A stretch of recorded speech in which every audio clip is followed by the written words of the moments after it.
When a man's daughter and her friend go missing, he takes matters into his own hands, but just how far will this desperate father go to protect his family?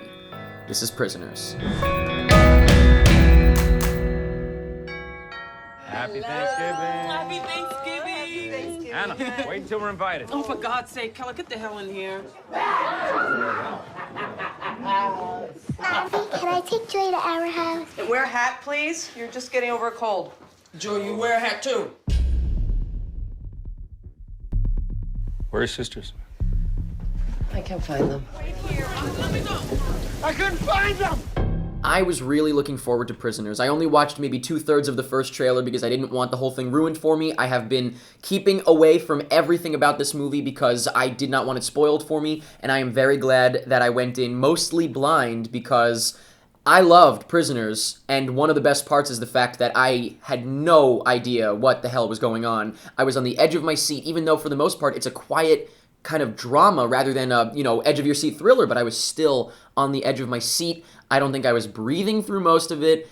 I loved it. But I have to admit, it's the type of movie where to say I loved it, it almost feels wrong because it's not at all the type of movie where I was like, yeah, that was awesome, I loved it, because you don't leave in like a great mood. It's very draining. It's a long movie. It is a slow-paced movie, but that doesn't mean it necessarily is boring or anything like that. It's really good. That's what I can say. It is a really, really great film. But let's get a little more into Prisoners, starting off with the plot and the writing, which, like I said, I was hooked from start to finish. Again, on the edge of my seat, even though it is not like the type of movie that would put you necessarily on the edge of your seat. It's just that it was so well written and so well done that I was completely engrossed. I thought there was some really great dialogue, some very memorable lines, and they really, really added to this thing because there were just some lines that hit you, you know what I mean? It hit you hard. I love the fact that it all works out. It's not like there are any cop-out moments or anything like that where, the writing might just be like, oh, well, this is, for the sake of this happening, we'll just do this. It all checks out from start to finish. And I love the fact, and this may be more so in the directing, that it gives you time to think. What I mean by that is you, along with the characters in the movie, are sort of cracking the case. It gives you enough information that you're able to sort of piece it together as you go. Not that it's distracting at all, where, my mind is wandering like, oh, I wonder what this means, and the movie's going on. I'm paying attention to the movie, but my point is it lets you think for a moment while a character is maybe, walking for a little bit longer than would be necessary. And I wouldn't say that it feels like those parts are unnecessary because that gave me time to piece things together, and so I was kind of figuring it out as I went. That's not to say it's not surprising. Like I said, I didn't know what the hell was going on through most of it. I was definitely surprised by plenty of things, but at the same time, again, it wasn't surprise just for the sake of surprise. It was surprise that fit in with the story, which is just fantastic. It's always nice when that works. Like I said, I couldn't breathe through half of this movie, and the directing is really just insane. The movie is, as I think I might have mentioned earlier, very quietly compelling. It is a thriller, but it's not, shaky cam, jumping off buildings, jumping off roofs, nothing like that. In fact, the one main, I would say, chase scene, I guess, is on foot, and the camera is static in pretty much every shot, but still, I couldn't breathe. It was insane. Beyond that, another reason I couldn't breathe is because this movie is very brutal, and that's why, like I said, it's not the type of movie where I stood up and I was like, yeah, that was awesome, because people would have given me looks. It's a very brutal and violent, but, violent appropriately, I suppose, for what the story calls for, film. And it's some of it's hard to take. Some of it really made me gasp, and I was in shock a few times. But, again, it was really, really great. It feels weird to say it because it's like, are you sadistic? You thought that was great, but you understand what I'm saying. It was really, really well done. I also love the fact that even though there is some music, for the most part, again, it's a quiet movie. It's a very quiet movie. It's still very driving without music, though. It's almost like the silence is pushing you along in a lot of scenes. And finally, the acting, I don't even know where to begin because everybody was just so good. But Hugh Jackman, he was surprising, very surprising. He went to a place that made it's like almost like he experienced this before and he was going back to that place. That's how it felt, which, to my knowledge, he has not experienced anything like this, so that's amazing. Then we've got Jake Gyllenhaal, who I have to say, I loved the tiny little quirky characteristics of this character, the blinking, just all of it. It felt like a totally different character. It barely felt like Jake Gyllenhaal. Not that he looked any different, but he just seemed so different to me. Paul Dano, honestly, I think that he needs higher billing because I thought that he was amazing.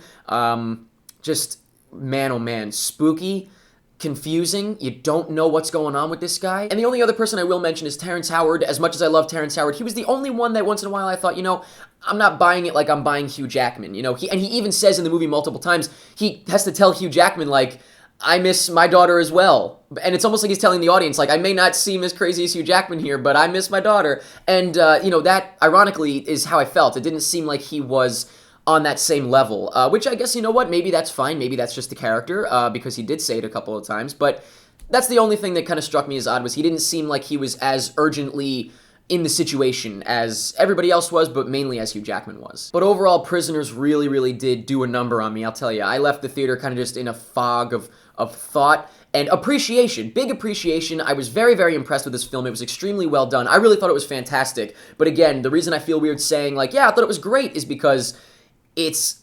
a very dark movie. It's a very dark movie, but very dry and serious to the point where it feels almost wrong to be happy about it. But I am very happy with how great it was, so hopefully that makes sense. Hopefully you don't look at me like I'm a lunatic.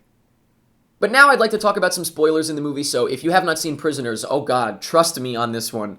You don't want to know anything going in. Do not look up anything about Prisoners until you see it. Don't go in with any knowledge if you can, and then you can come back and see what I had to say, because we're going to talk about the things that I sort of pieced together as I went. So now, hopefully, if you're still watching, you have seen Prisoners. Let's talk spoilers. So, first things first, I want to talk about one other actor that I didn't want to mention earlier because I thought it would have been a little too obvious. Melissa Leo. I thought she was fantastic as well. I kind of got a weird vibe from her early on, and I don't think that that's unintentional. Again, I think that they're not trying to trick you so much. It's not like, oh, she's the nice old lady, and then, bah, she's not. There's something eerie about the whole situation from the start, and that's why you can kind of piece it together as you go, and it all checks out. But I thought that she was really, really great, very just creepy, just disturbing by the end. I was thinking, well, I'll tell you my thoughts throughout the movie. I was thinking at one point that the guy in the basement was connected with this whole thing. I mean, I guess that was obvious because why would they even go there? But I thought that it was Melissa Leo's husband, which it was, but that was their son, the one that had the snakes. I'm all over the place here. The one that had the snakes that killed himself was the son, who apparently had cancer. I totally thought that she was going to end up saying that, like, he had lupus or something later, and then Jake Gyllenhaal, or Hugh Jackman, was going to go, what did you say your son died of?